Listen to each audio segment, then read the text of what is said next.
Adjusting the strap of my crimson dress, I stared into the mirror and heard the whisper again, on the outside, "Clara, you're still flawless, but the fine fracture inside you is widening." The bell chimed, slicing the thought in two. Lucas, my quiet new neighbor, stood in the rain, raincoat unfastened, a broken wine bottle bleeding burgundy down his fingers. In his eyes, a secret trembled like candlelight in wind. He managed one word, "Please." That single syllable struck a chord I hadn't tuned in years. I opened the door, unaware I was also opening the floodgate to a longing I'd never named. Nathan and I had crafted a decade of what outsiders called the perfect marriage: matched rings, smiling photographs, tidy Sunday brunches. At 38, I was as disciplined with my skincare as with my calendar: Pilates at 6, almond milk latte at 8, design consult calls by 10. Yet even the strongest routines can't patch a thinning thread. As Nathan's mergers multiplied, our sentences divided. Conversations downsized from paragraphs to bullet points, voice notes turned into emojis, kisses became polite timestamps. Lucas arrived in early spring. I noticed him first by the dumpsters, lanky, headphone-clad, balancing 2 laptops and a sack of compostable coffee grounds. He nodded a faint hello, then vanished behind his door, as though coded into a private algorithm. That shy smile, though, drifted back with me up the stairwell, and, later, into a dream I would never admit. When the storm rolled in 2 nights later and Lucas's bottle shattered on the landing, the scene felt almost rehearsed. I ushered him inside, wrapped his palm, and felt his pulse stutter beneath the gauze. Mine mirrored it, skipping a long-forgotten beat. The merger gala promised chandeliers, champagne, and a photo booth no one would print pictures from. Nathan insisted I attend, even texted a heart emoji, yet I suspected the board meeting would swallow him whole before dessert. Still, I slipped into the scarlet dress. Its fabric hugged my ribs like a second heartbeat. Lucas knocked while I fastened the clasp. He offered coffee in paper cups, steam curling around our shared silence. His gaze traveled the dress's silhouette, not leering but seeing, as though studying fine architecture. "That dress mirrors your power," he said, voice just louder than the kettle. My pulse answered beneath the zipper. At the gala, chandeliers blurred into constellations. Strangers praised Nathan's strategic brilliance while I nodded like a cardboard cutout. At 23:17, my phone buzzed. "Clara, the meeting ran late." "I'm so sorry." 3 words and an apology. The room chilled. Outside, rain hammered pavement. Lucas's text arrived like flint: "If you need a ride, I'm awake." In the taxi, droplets traced frantic paths across glass while replaying Lucas's earlier compliment on loop. The entry lights flickered, then surrendered. Lucas met me on the stairs with a toolkit and a smile that thawed the electricity's absence.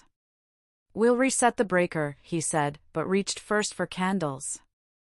Wax pillars cast gold halos over walls that had grown used to grayscale evenings. Rain drummed a war rhythm against the windows. I set my clutch down and, for the first time in years, spoke without editing. "Do you ever feel like you're vanishing in your own life?" Lucas didn't fill the silence with advice.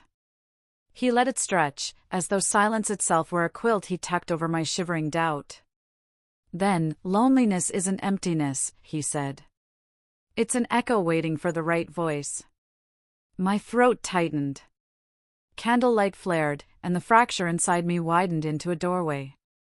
I reached for his hand, soft but calloused from assembling motherboards. A simple touch, yet my body interpreted it as poetry. Tears blurred the room to watercolor. Lucas drew me close, offering shoulder before embrace, presence before passion. My cheek against his collarbone felt like home. Moments later the breaker clicked. Light flooded every corner, exposing proximity we hadn't earned. We stepped back, as though choreography had cued us. "Take care," he whispered, slipping into the hall. His absence rang louder than any alarm. Nathan left for Rome before sunrise. I watched his plane icon drift across a flight tracker app, surprised to feel more relief than regret. Emails crashed through the day like tidal surf. At 4 precisely, a tentative knock, Lucas, holding a scorched outlet he claimed needed my spare voltage tester. I brewed Darjeeling. He unscrewed the faceplate. Silence settled comfortably, then thickened when my screensaver rotated to an old Capri photo, Nathan kissing my nose beneath lemon trees. Lucas glanced over. "You look radiant there," he said. I swallowed. "The woman in that frame is still here, just fading." "Maybe she needs a different frame," he murmured. Something cracked, louder than shattered glass, but only we heard it. Air folded, distance vanished. Our first kiss wasn't fireworks, it was an exhale we'd both been holding. Lips brushed, hesitant, searching, more confession than conquest. My mind screamed wrong, yet my heart translated it as alive. I broke away, palms on his chest, feeling thunder there. "We can't," I breathed. He nodded, eyes brimming with the same dizzy guilt, and, underneath, undeniable want. "Forgive me," he said, and left the room trailing a silence so heavy it rearranged the furniture. Storms, I've learned, love repetition. Nathan's return flight landed early, carrying turbulence into our foyer. His suitcase rattled against the parquet, alerting every nerve ending. Before I could swallow my confession, the buzzer shrilled again, Lucas, retrieving the screwdriver he'd left. The living room became a stage set to implode. Nathan studied Lucas, then me, triangulating what no spreadsheet could reveal. "Did I miss something important?" he asked, not angry, wounded. The gentleness stung worse. Tears blurred my vision. "Yes," I said. Lucas shifted, guilt warping his shoulders. "Clara needed to be heard," he offered. I shouldn't have been the one listening. He collected the tool and exited like a final line of code. Nathan and I sat opposite each other, phones face down, no clocks ticking, only two breathing souls acknowledging the fracture. I spoke first, voice trembling but steady, the loneliness, the kiss, the passion I craved. Nathan didn't erupt. He closed his eyes, breathed, whispered, I didn't see how far we'd drifted. We talked until dawn burned the curtain's coral. Words spilled, then quiet pooled, tender as a lullaby. At sunrise, Nathan suggested the first repair, delegate his next quarter's project. My role? To forgive myself as fiercely as I once accused myself. We agreed on Wednesday walks without phones, Friday dinners cooked together, Sunday journals read aloud. Healing required rhythm, so we enrolled in a beginner's tango class on a whim. The studio smelled of rosin and possibility. Our first attempt looked like two marionettes tangled in invisible strings, but laughter replaced awkward silence. The instructor's mantra, feel the pause as much as the step, bloomed in my mind later that night. Pauses were where our marriage had frayed, now they became private stages for breath and eye contact. By week 3, Nathan's palm on my shoulder blade felt neither dutiful nor apologetic, it felt electric. During a slow ocho, he whispered, I'd forgotten how magnetic you are in red. My cheeks burned, and for a heartbeat the studio spun. We missed the cue, giggled like fugitives, and started again. Sometimes passion is relearned by misstepping in public, then finishing the dance anyway.